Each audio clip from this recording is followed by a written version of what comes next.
Енді әлем жаңалықтарына тоқталып өтсек, ақш мемлекет хатшысы Джон Керри мен Оңтүстік Кореяның президенті Пак Кын Хе Пхеньянның ядролық қарудың қаупі жөнінде келіссөзге жүргізді. Ал Сирияның Пальмир қаласында қақтығыстан 120-дан аса әскерилер мен ондаған бейбіт тұрғындар қаза тапқан. Толығырақ шетел топтамасынан көріңіздер.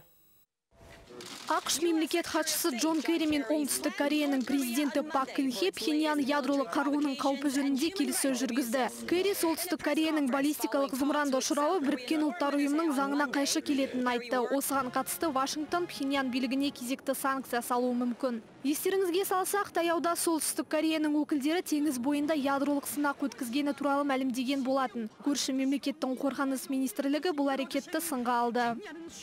Бостон марафонында жарылыс ұйымдастырған Жохар Царнаев өлім жазасына кесілді. Ал қайбилердің бұндай қатаң шешіміне федералды соттардың ешқайсысы қарсылық білдірген жоқ. Царнаевқа 30 бап бойынша айып тағылған болатын. Сот үкімі оқылғаннан кейін айыпкер ешбір эмоция білдірмеген. Есте болса, 2013 жылдың сәуір айында Бостондағы теракттан 3 адам қаза тауып, 200-ден аса азамат зардап шекті.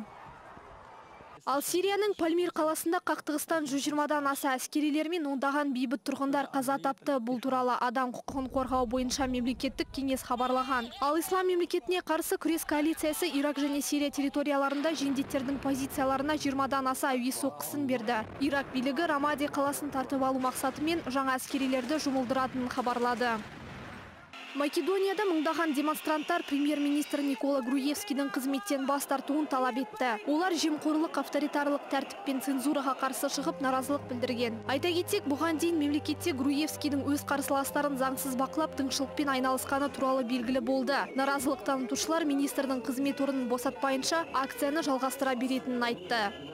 Зарина Файзулина, Данияр Кулбаев, Қазақ Ньюс.